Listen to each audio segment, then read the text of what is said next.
الحمد للہ وحدہ والصلاة والسلام علی من لا نبی بعدہ۔ پیارے بچوں، آپ جانتے ہیں کہ نبوت کے اعلان سے پہلے مکہ میں آپ صلی اللہ علیہ وآلہ وسلم انتہائی معزز شخص جانے جاتے تھے، اور دو ایسے آپ کی کوالٹیز تھیں، دو ایسی خصوصیات تھیں کہ جن کی وجہ سے آپ کو تمام مکہ میں پہچانا جاتا تھا اور آپ کی عزت کی جاتی تھی۔ کیا آپ جانتے ہیں، یاد ہے آپ کو وہ کون سی دو کوالٹیز ہیں؟ وہ تو کون سے دو لقب تھے جو آپ کو دیے گئے تھے؟ جی ہاں، ایک صادق اور ایک امین۔ صادق کا مطلب ہوتا ہے سچا، اور امین کا مطلب ہے امانت دار۔ تو اس کا مطلب یہ ہوا کہ نبوت کے اعلان سے پہلے بھی آپ صلی اللہ علیہ وسلم ان دو کوالٹیز کے لیے پورے مکہ میں مشہور تھے۔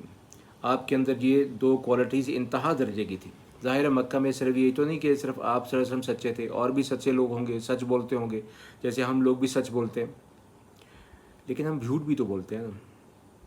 تو ویسے ہی وہاں کے بھی لوگ ہوں گے جو کچھ جب سچ میں فائدہ نظر آئے تو سچ بول لیا، جب جھوٹ میں فائدہ نظر آ رہا ہو تو پھر جھوٹ بول لیا، ویسے ہوں گے۔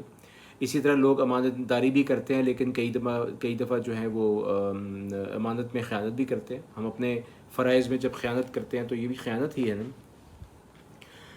تو آپ صلی اللہ علیہ وسلم سے کبھی بھی کسی نے ایسا کسی کو تجربہ نہیں ہوا کہ آپ کی زبان سے، آپ کے عمل سے جھوٹ کا اظہار ہوا ہو، یا آپ نے کبھی بے ایمانی کسی قسم کی ہو، ایسا کبھی نہیں ہوا۔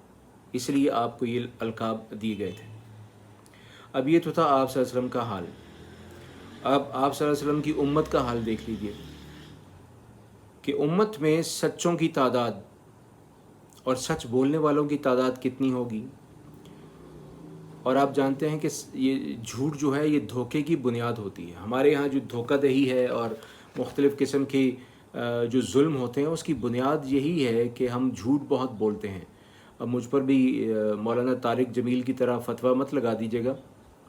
اپنے گریبانوں میں ہم خود جھانک سکتے ہیں اور ہم جان سکتے ہیں کہ ہم کیا ہیں۔ میں یہ نہیں کہہ رہا کہ میں اس میں شامل نہیں ہوں، میں بھی شامل ہوں، لیکن ہم سب شامل ہیں بحیثیت قوم اور بحیثیت ایک امہ کے۔ شاید ہمارے اندر یہ کمزوری ہے کہ ہم جو ہیں وہ آپ صلی اللہ علیہ وسلم کے اس ایٹریبیوٹ پر عمل بہت کم کرتے ہیں، اس لیے ہمارے اندر دھوکہ بہت ہے۔ ہم کسی پر اعتبار اس لیے نہیں کرتے، ہمیں پتہ ہے کہ کوئی انسان یہاں پہ ایسا نہیں ہے۔ کسی دکان پہ چلے جائیں، آپ کو یقین نہیں آئے گا کہ یہاں پہ مال آپ کو ٹھیک ملے گا۔ آپ یہی جانتے ہوں گے کہ 2 نمبری ہوگی، یہاں پہ کوئی نہ کوئی ہمارے ساتھ یہ دھوکہ کیا جائے گا، بہت مہنگا دے دیا جائے گا، ناجائز منافع لیا جائے گا۔ سب کی بنیاد جھوٹ ہی ہوتی ہے۔ تو بڑے افسوس کی بات یہ ہے کہ اس پیغمبر کی امت جو کہ صادق کے نام سے مشہور ہیں، امین کے نام سے مشہور ہیں، ان کی امت میں یہ دونوں کوالٹیز جو ہیں آج کل آلموسٹ ناپید ہو چکی ہیں، تقریباً ناپید ہو چکی ہیں، اور یہ بہت ہی خطرناک بات ہے۔ بچوں، ہمیں کوشش یہ کرنی چاہیے کہ ہم جھوٹ سے پرہیز کریں اور سچ کی طرف آئیں، چاہے سچ جو ہے اس سے ہمیں بظاہر نقصان ہوتا نظر آئے، لیکن ایک مرتبہ آپ جب سچ بولنا شروع کر دیں گے، آپ چھوٹے چھوٹے نقصان کو برداشت کر لیں گے، تو آپ کو جو بڑے بڑے فائدے حاصل ہوں گے ان کو آپ امیجن بھی نہیں کر سکتے۔ سچ بولنے کا انجام ہے، ظاہر ہے الٹیمیٹ ایک انجام ہوگا، اور اسی طرح جھوٹ بولنے کا بھی الٹیمیٹ انجام ہوگا۔ وہ کیا ہے؟ وہ آپ صلی اللہ علیہ وسلم نے بتا دیا۔ بخاری شریف میں یہ حدیث ہے، آپ صلی اللہ علیہ وسلم نے فرمایا ان الصدق یہدی الی البر، کہ سچ جو ہے یہ نیکی کی طرف لے کے جاتا ہے۔ سچ جو ہے انسان کو نیکی کی طرف گائیڈ کرتا ہے۔ جب انسان سچ بولنا شروع کرتا ہے تو آہستہ آہستہ نیکی کے راستے پر چل پڑتا ہے۔ وَإِنَّ الْبِرَّ يَهْدِي إِلَى الْجَنَّةِ، اور نیکی جو ہے انسان کو جنت کی طرف لے کے جاتی ہے۔ نیکی کی ڈیسٹینیشن جنت ہے، تو اس کا مطلب ہے سچ کی ڈیسٹینیشن کیا ہے؟ وہ بھی جنت ہے۔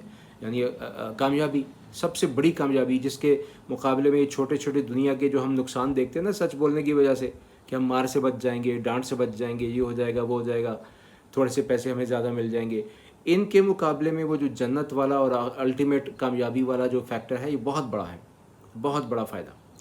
تو سچائی کا الٹیمیٹ انجام کیا ہے؟ وہ جنت ہے۔ وَإِنَّ الرَّجُلَ لَيَصْدُقُ حَتَّى يَكُونَ صِدِّيقًا، اور ایک انسان سچ بولتا رہتا ہے سچائی کی طرف چلتا رہتا ہے حتیٰ کہ وہ صدیق بن جاتا ہے، وہ انتہائی سچا بن جاتا ہے۔ اسی طرح فرمایا وَإِنَّ الْكَذِبَ يَهْدِي إِلَى الْفُجُورِ، اور جو جھوٹ ہے وہ انسان کو فجور کی طرف، نافرمانیوں کی طرف، گناہوں کی طرف لے کے جاتا ہے۔ وَإِنَّ الْفُجُورَ يَهْدِي إِلَى النَّارِ، اور یہ نافرمانیاں اور گناہ انسان کو جہنم کی آگ کی طرف لے کے جاتے ہیں۔ تو اس کا مطلب ہے کہ جھوٹ کی ڈیسٹینیشن وہ جہنم ہے، وہ آگ ہے، وہ ناکامی ہے، الٹیمیٹ ناکامی جہنم ہے۔ وَإِنَّ الرَّجُلَ يَكْذِبُ، اور ایک انسان جو ہے وہ جھوٹ بولتا جاتا ہے حتیٰ یکتب عند اللہ کذابا، حتیٰ کہ اللہ کے ہاں اس کو کذاب لکھ لیے، بہت انتہائی جھوٹا لکھ دیا جاتا ہے۔ اللہ کے ڈاکیومنٹس میں، اللہ کے ریکارڈز میں اس کو جھوٹا لکھ دیا جاتا ہے۔ جب اللہ اس کے ڈاکیومنٹس میں، اللہ کے ڈاکیومنٹس میں وہ جھوٹا لکھا جائے گا تو پھر اس کا انجام پھر وہ جہنم ہی ہوگا۔ جھوٹ جنت میں نہیں جا سکتا، جنت جھوٹ کے لیے ہے ہی نہیں، بنی ہی نہیں۔ ہمارے یہاں ایک اور بڑی خرابی ہے جس میں بہت ہم مبتلا ہیں، اور وہ یہ فیس بک یا اسی طرح سوشل میڈیا پہ ہم جو چیز ہمارے سامنے آ جائے، کسی نے کوئی چیز پوسٹ کر دی ہو تو بلا تحقیق ہم اسے آگے چلا دیتے ہیں۔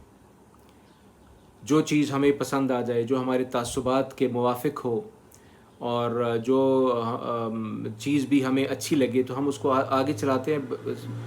ہم یہ نہیں سوچتے کہ اس کی وجہ سے ہم کسی پر اتہام لگا رہے ہیں، کوئی بہتان لگا رہے ہیں، یا کسی کی پگڑی اچھال رہے ہیں، کسی کی عزت سے کھیل رہے ہیں۔ ہم کبھی نہیں سوچتے، بس اس کو اندھا دھند ہم آگے چلا دیتے ہیں۔ یہ بہت بڑی جسارت ہے اور بہت خطرناک بات ہے۔ اس میں بڑے بڑے لوگ شامل ہیں، بڑے پڑھے لکھے لوگ بھی شامل ہیں، جو بے شعور ہیں، جو چھوٹے ہیں یا بے شعور ہیں، وہ تو ان کی تو بات ہی الگ ہے۔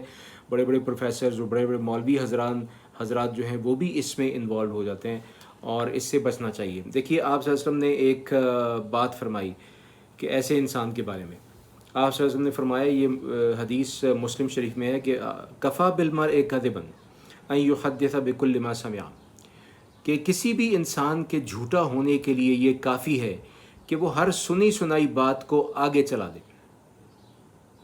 اس کو آگے بیان کر دے۔ یعنی فیس بک پہ کوئی چیز کسی نے پوسٹ کی، کسی کے خلاف پوسٹ کی، آپ کو اچھی لگی کیونکہ آپ کے ذہن میں بھی اس شخص کے خلاف، اس پارٹی کے خلاف، اس گروہ کے خلاف کوئی تعصبات ہیں، تو آپ کو چونکہ اچھا لگا، آپ نے تحقیق نہیں کی، آپ نے بس اس کو آگے پوسٹ کر دیا، اس کو آگے شیئر کر دیا۔ تو آپ کے جھوٹا ہونے کے لیے، ہمارے جھوٹا ہونے کے لیے بس اتنا ہی کافی ہے، پھر ہم اپنے آپ کو سچا نہیں کہہ سکتے۔ تو اس ٹرینڈ سے بہت پرہیز کریں، ہر سنی سنائی بات کو آگے مت پہنچائیے، اس کو وہیں پہ روک لیجئے تاکہ آپ کے ذریعے سے جھوٹ نہ پھیلے اور آپ اللہ کے نزدیک جھوٹوں میں شمار نہ ہوں۔ وآخر دعوانا ان الحمد للہ رب العالمین۔